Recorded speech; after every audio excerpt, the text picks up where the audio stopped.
নমস্কার বন্ধুরা, আদিকথার ব্লগে আপনাদের স্বাগত। তো সুপ্রভাত। আজ শনিবার। আজকে রান্নার অনেক আয়োজন, আপনাদের বলেছিলাম কালকের ব্লগে। তো আজকে রান্না করব পোলাও, মহারানি চিকেন আর চিকেন কাবাব। তো প্রত্যেকের রেসিপি আপনাদের সাথে শেয়ার করব। আর আমি আমার মতন করে বানাবো, মানে এমনটা নয় যে আমি যে রান্নাগুলো করি একদম গতে বাঁধা যা রেসিপি তাই সেম টু সেম না। আমি তাতে একটু নিজেরও কিছুটা মতামত অ্যাড করি, নিজের মতন করে করার চেষ্টা করি। তো সেটাই আপনাদের সাথে শেয়ার করব, অবশ্যই দেখবেন। তো চলুন দেখে নেওয়া যাক একটার পর একটা আমি কি করি। আর এখন আমি আদিকে খাইয়ে নেব। তো খাওয়াবার পর আমি ওদিকে রান্নার অ্যারেঞ্জমেন্ট শুরু করব।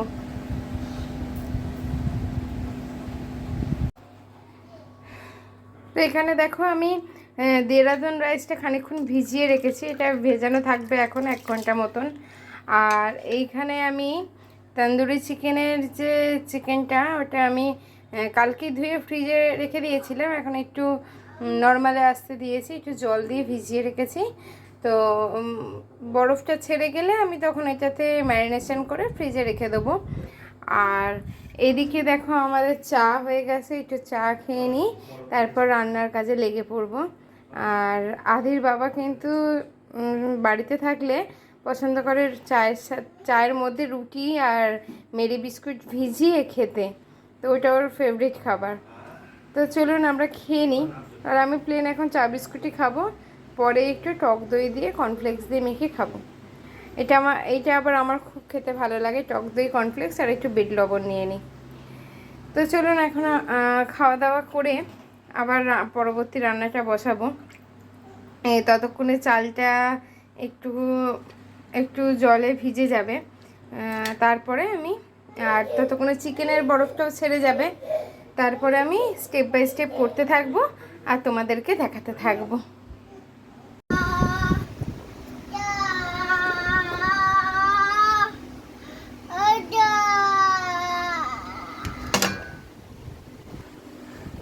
রাস্তা দিয়ে ফেরিওয়ালাগুলো যায়, ওদেরকে দেখে, ওই দেখে কপি করতে শিখেছে।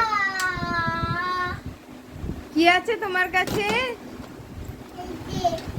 এই ট্রে আছে, দাও একটা ট্রে দাও। ও পায়ে লেগে গেছে, এঁচো খুব লেগে গেছে।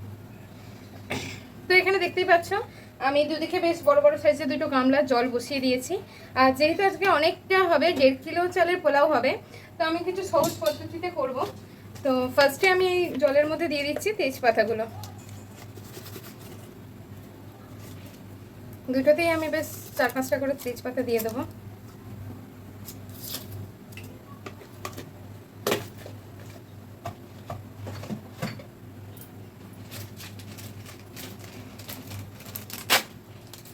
দিয়ে দেবো বেশ কিছু গোটা গরম মশলা।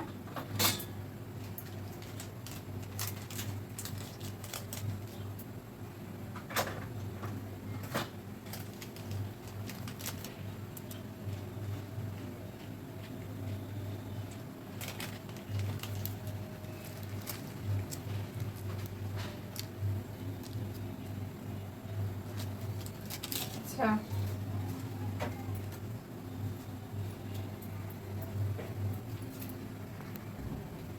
দিয়ে দেবো এখানে গোলাপ জল।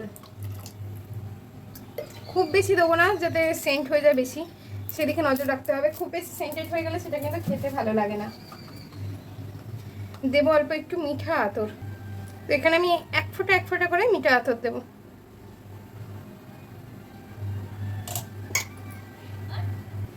এখানে দিয়ে দেবো পোলাওয়ের কালারটা।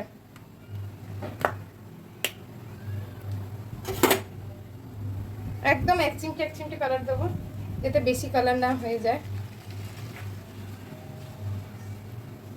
তো কালারটা দিয়ে ভালো করে এটা মিশিয়ে নেবো।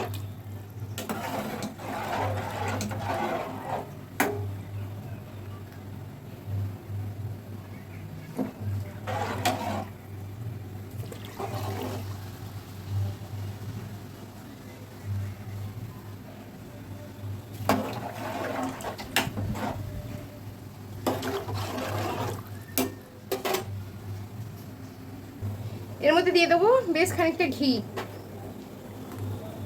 যাতে ভাতের মধ্যে, ভাতটা যখন হবে ঘিয়ের ফ্লেভারটা যাতে চলে আসে, তাই আমি বেশ খানিকটা ঘি দিয়ে দেবো। আর পরে ভাতটা হয়ে গেলে যখন ভাজবো তখন একটু ঘি দেবো, হয়ে যাবে।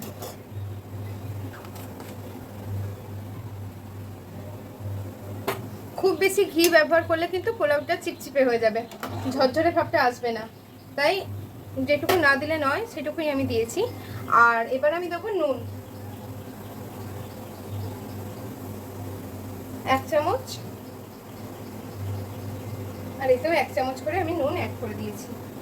এবার জলটা যতক্ষণ না ফুটে উঠছে ততক্ষণ অপেক্ষা করতে হবে। জলটা ফুটে উঠলে এখানে দিয়ে দিতে হবে চালটা।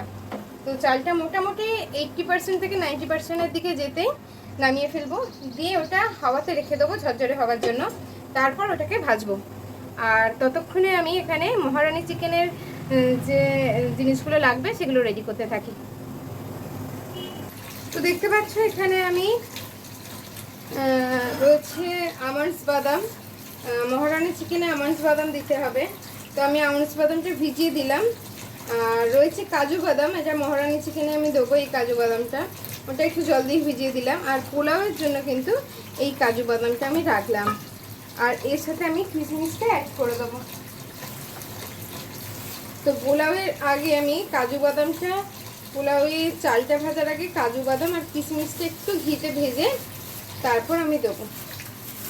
তো এখানে আমি কিশমিশটা অ্যাড করে দিয়েছি। আর মহারানী চিকেনের জন্য অল্প কটা কিশমিশ দিয়ে দেবো।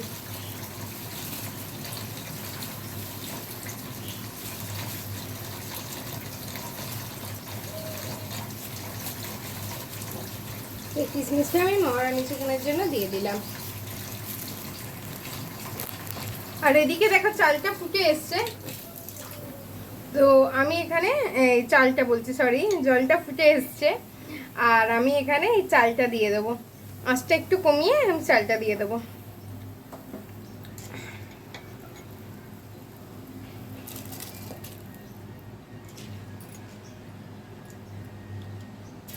আমি ফার্স্ট টাইমই 1.5 কিলো চালের করছি, এর আগে 1 কিলো চালের করেছি, একটু ভয় আছে কতটা কি পারবো জানি না, কেমন হবে, চেষ্টা করব যাতে খুব ভালো হয়। আর তোমাদেরকেও দেখাবো সহজভাবে কি করে করতে পারো 1.5 কিলো চালের পোলাও।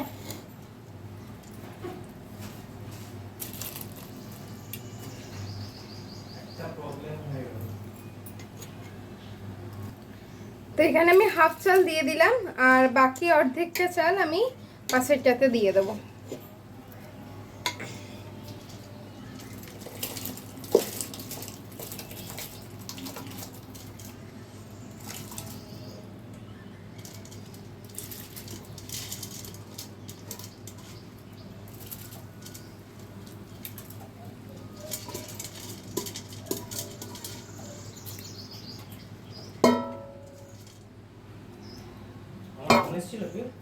না, এখানে আমি দিয়ে দিয়েছি। এবার এই ভাতটা একটু হতে থাক, আর ভাতটাকে একটু নেড়ে দেবো যাতে সব কিছু যা যা দিয়েছিলাম জলের মধ্যে সেটা মিশে যায় চালের সাথে।